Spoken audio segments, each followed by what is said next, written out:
And we are back with another video. I'm going to do another reaction video here, this time with the person you see pictured here, former FBI profiler Pat Brown. Go check out her channel, Profiling with Pat Brown, whenever you get a chance.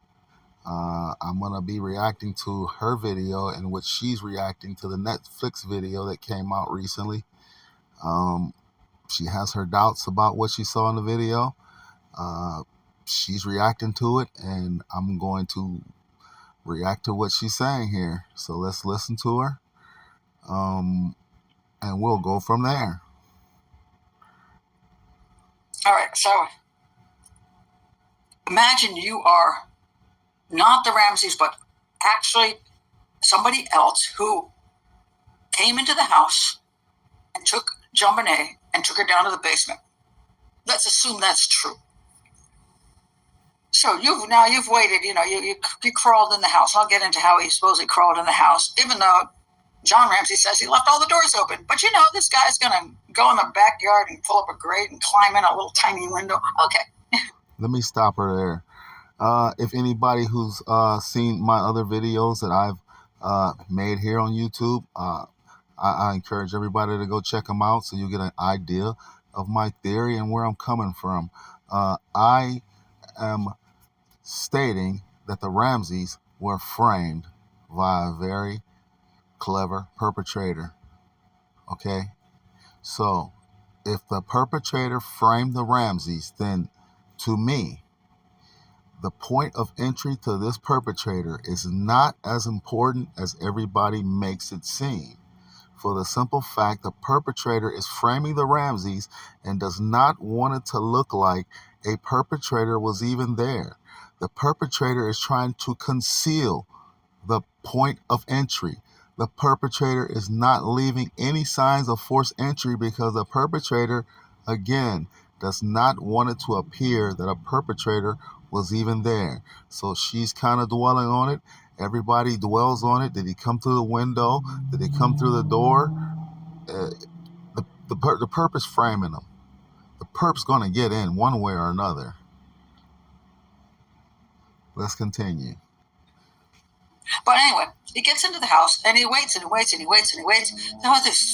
It's a really weird time of year to do that because, they're not coming home at a normal time. They're out partying. It's Christmas, they're having a good time. Stop it again. I'd pick I agree with that. This perp chose Christmas of all days to be in the Ramseys' home, sneaking around the Ramseys' home, when this perp should have been with their own family. This shows that this perp has some type of an emotional connection, that is some type of an emotional pull to John Ramsey, that this person would rather be around John Ramsey than to be with their own family. Most of these crimes such as this occur because of either money or love or both. I've already showed you that money was not the primary motive in this crime. If you go check out my other videos, the money is just a secondary motive, which leaves love and emotions. Again, this person is basically stalking John Ramsey on Christmas Day, when this person should be with their own family. They would rather be close to John, sneaking around John's home, hiding in John's closets. Let's continue. Normal day when I know pretty much it's very simple, and I wouldn't pick that day. But anyway, this killer picks that day. So now he crawls in the house. He's hiding. First of all, he goes up and he writes this long ransom note because he's intending to get money off this couple. So he's intending to kidnap JonBenet. Stop it. This is the standard media line. For 25 years, it's a kidnapping gone wrong. This FBI profiler is failing to realize that frame-ups do exist. Someone needs to contact Pat Brown and tell her that in the JonBenet Ramsey case, she needs to stop talking about a kidnapping gone wrong, because the kidnapping was only for the Ramseys to trick them into not calling the police, to following the ransom notes. Give the perp money while the JonBenet is hidden in her home. Okay, this is not a kidnapping. This is a fake kidnapping to fake out the Ramseys. Meanwhile, JonBenet is hidden in her home, the ransom notes written with their pen, their paper, and their paintbrush is found around JonBenet's neck. I often tell people, what if the perp used Patsy Ramsey's driver license instead of Patsy Ramsey's paintbrush and to make the garrote and left that around JonBenet's neck? Would you then say that this was a frame-up of the Ramseys, that somebody wanted them arrested? What's the difference? Somebody wanted the Ramseys arrested. This is not a kidnapping. She has never mentioned the kidnapping in any of her videos, which is proof that she's never considered a frame-up in this case. And she can be tricked just like everyone else who does not consider a frame-up in this case. Let's continue. Theoretically. And so then he goes and he must be hiding back in the basement. So anyway, the family finally comes home, and they're cheery and happy and laughing and joking, and they're getting ready for bed and all the things they do, and there's some pineapple eating in the kitchen. All kinds of crap is going on. Stop it there. If you see my other video, you will see the pineapple's a mystery in this case. The Ramseys, especially Patsy, states she does not know where that pineapple came from. Okay, for years, people have accused the Ramseys of feeding JonBenet pineapple, or she swiped the pineapple from Burke, and this crime occurred because of the pineapple. But people fail to realize that the Ramseys have stated it's not their pineapple. Patsy was the homemaker. She bought the pineapple. She states it looks weird to her. She doesn't usually buy a pineapple a lot because it doesn't stay fresh. The pineapple rind is missing. The pineapple can is missing. What kept that pineapple fresh? Where did that pineapple come from? The Ramsey says it's not theirs. So before you say that the Ramseys fed her pineapple or she stole pineapple from Burke, that he was eating it, you must first prove, guys, you must first prove the pineapple belongs to the Ramseys. The cops have never proved it. They've never found store receipts stating they bought pineapple. No video of the pineapple recently being bought. No store employee ever came forward, said they sold them pineapple at that point. They don't even have pineapple rind anywhere. These were supposedly kids eating pineapple in the middle of the night. They're not going to get rid of the rind, the can, or the Tupperware, or whatever kept it fresh. They're kids in the middle of the night. Where is it? Where's the rind? Where's the can? Where is it? The cops have never told us. It's their job to tell us. It is not our job to speculate what kept that pineapple fresh. So let's continue. On for a really long time. Finally, everybody gets in bed, and Mr. JonBenet Killer, who's intending to kidnap her, says, "Aha." Does not intend to kidnap her. Intends to hide her long enough in the home for the Ramseys to follow the ransom notes. Please let Pat Brown know this. Whoever can get in contact with her, let her know this. She needs to consider a frame-up in this case. She knows frame-ups do exist. They're not just for the movies. She's an FBI profiler. Somebody needs to alert her to the possibility of that in this case. They're finally asleep. According to Lou Smith, he takes his stun gun and he sneaks up to the bedroom. Now you wonder, how did he find the bedroom? And there's a good explanation for that. He's in the house so freaking long. Perp is close to John Ramsey. Most likely been in the home many times, a few times at least.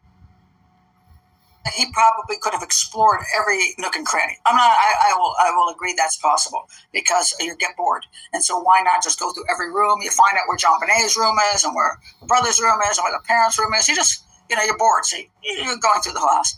I'm okay with that. And by the time the parents come home, you know exactly where JonBenet is and where they are. Okay. But now it's quiet. So you think this is your opportunity. So you sneak up from the basement all the way around the house to JonBenet's room.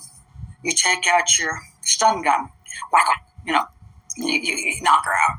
She doesn't scream because I always find that a lot of people scream when they get hit with a stun gun stuff. But hey, okay. Anyway, she's quiet.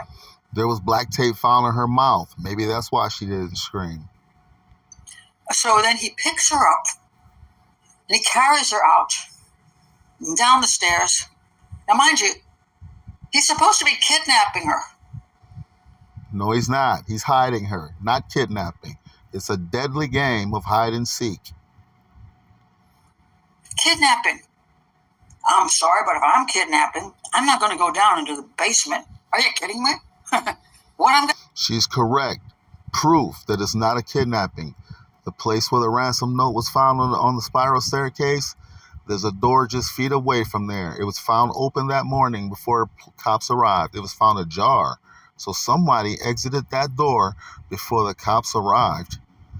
So why walk past that door after you drop the ransom notes right there? Walk past that door just to go all the way to the basement? To climb out of a window? That makes no sense. This is not about a kidnapping. This is about a frame-up. The perp had a chance to kidnap. It's not about a kidnapping that went wrong. The kidnapping went right. The perp chose to walk past an open door into the basement to hide JonBenet. What I'm going to do, after I've left my letters on the staircase, where maybe nobody will find them for a couple days, I'm going to take that child and walk out a door. Walk out a door. Why the hell are you going down to the basement and trying to climb up on a piece of luggage and shove JonBenet through a window and shove yourself through the window? Who does that? Nobody does that. That's why the police were suspicious of the Ramseys. So we have this guy who just doesn't go out of the house in the simplest way, which is just walk out a door. If worse comes to shove, pull up a window and just go out an easy window. Why are you going to go down to the basement? But anyway, he decides to do that. He's now left the letter, the ransom note, on the staircase. And now he's down in the basement. And he decides, well, instead of taking the child out of the house to a private location where I can enjoy the heck out of sexually assaulting her, I'm just going to go ahead right here in the basement. Why not? I'm in a rush. That's right. Leave the child in the home. Leave everything in the home. Ransom note written with the Ramsey pen and paper. Leave the child in the home with the Ramsey paintbrush left around her neck. Absolutely. Leave everything within the home. Everything about this crime, all the clues, all the evidence is right there from within the home. Proof of a frame-up. So he decides to get started on this, what seems to be an elaborate procedure of sexual assault. He's already left the ransom note on the stairs. How does he know? Because, people get up in the night and go to the bathroom. People get up at night and say, I'm hungry and I just want to go down and get some food from the kitchen. I do that. So is it possible? Oh my gosh, is it possible that one of the Ramseys could have gone down those stairs and discovered that note 5 minutes after you left it? Are you really going to be down in the basement sexually assaulting their child for half an hour to an hour? And the possibility is that the family will find that note. They'll start searching. They'll call the police. The police will show up in 5 minutes and find you in the basement where you're trapped, because unless you can get out that window really quickly, somebody could just crash into the basement. Maybe that's why the suitcase was there under the window as a quick exit in case the perp was trapped in the basement. Okay, that perp needed an exit in case they did wake up early, and that would have been his exit. But they didn't wake up early, so it appears the perp left out that door that was found ajar just feet away from where the ransom notes were found. And maybe they have a gun. Maybe they will keep you. Maybe they'll find you there. And isn't that ridiculous? Who would do that?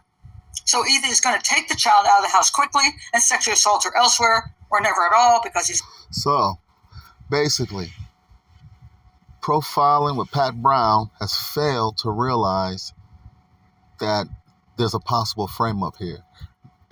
All of these investigators are failing to realize that frame-ups are possible. No one is talking about a possible frame-up except me. Joe Citizen. I'm not law enforcement. I'm not an FBI profiler. Joe Citizen realizes that a frame-up exists and is trying to tell these professionals they need to examine it. It's time to stop talking about a kidnapping gone wrong. It's time to stop talking about a kidnapper, because it's not about a kidnapping. The kidnapping was only meant for an audience of two, for John and Patsy Ramsey to trick them into thinking it was a kidnapping, to not call the cops, to not call their friends, to give the perp $118,000. JonBenet is hidden in a home. The ransom note is written with their pen, their paper, their paintbrush is found around her neck. She has pineapple on her stomach. There's pineapple found on the table, which they say they don't know where it came from. There's not even pineapple rind to show, or a can, or whatever, to show whatever kept the pineapple fresh. There's a flashlight people say was used to hit her in the head. It's just sitting on the countertop. Everything is just sitting out in the open. Nothing's hidden. Nothing's thrown away. Where's this cover up? Why no one is seeing this except Joe Citizen here? People need to wake up. I know the truth about this case. I'm trying to show it to you. I'm not giving you any of my opinions. I'm giving you facts and ways that no one else have ever given it to you. And we'll end that video right there.